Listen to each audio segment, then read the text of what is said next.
नमस्कार मेरे प्यारे साथियों। बड़े ही अंतराल के बाद मैं फिर से आपका स्वागत करता हूं अपने YouTube चैनल पर। भारत में एक ऐसा इतिहास था जिसे नहीं बतलाकर उसे झूठा करार दे दिया गया।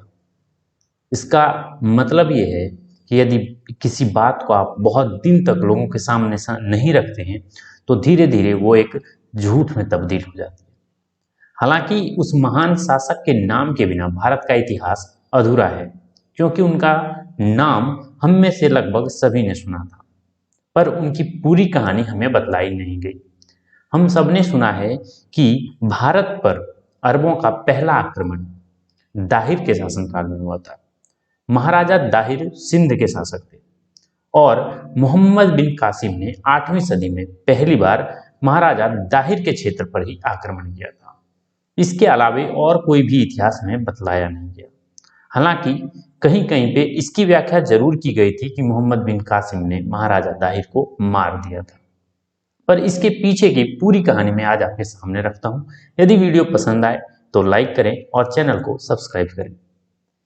तो 8वीं शताब्दी में अरब के मोहम्मद बिन कासिम को भारत के आक्रमण करने की सूझ आती है और उसके बाद उसने जब पहली बार भारत पर आक्रमण किया तो महाराजा दाहिर सेन ने अरबी घोड़ों को बड़े ही बुरी तरीके से पराजित किया था और मोहम्मद बिन कासिम की सैनिक सिंध क्षेत्र से भाग खड़ी हुई थी।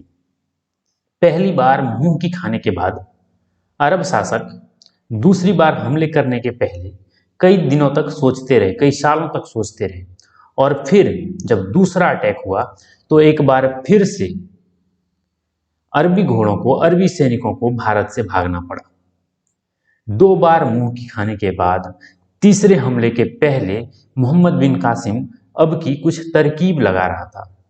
उसे लग रहा था कि यदि कुछ स्थानीय लोगों का साथ उसे मिल जाए तो शायद सिंध पर वह जीत सकता है और कुछ छोटे कबीलों को जीतकर वहां पर कुछ दिनों तक आवास लेकर फिर से एक बार मोहम्मद बिन कासिम ने हमला किया। लेकिन परिणाम फिर से वही हुआ। फिर से मोहम्मद बिन कासिम हार गया और उसे भारत छोड़कर भागना पड़ा। उस समय सिंध क्षेत्र अफगानिस्तान, बलूचिस्तान और पाकिस्तान तक फैला हुआ था और महाराजा दाहिर उस समय वहां पे बहुत अच्छी राजनीति के तहत, बहुत अच्छी रणनीति के साथ अपनी बागडोर को संभाले हुए थे और शासन बहुत सही तरीके से चल रहा था। लेकिन कहते हैं ना कि अगर घर फूटे तो गवार लूटे। अब की मोहम्मद बिन कासिम ने कुछ समय लेकर स्थानीय जाट और कई सारे कबीलों में अपने सैनिकों को भेजकर वहां पे डेरे बना लिए और देखते ही देखते एक विशाल सेना खड़ी कर ली।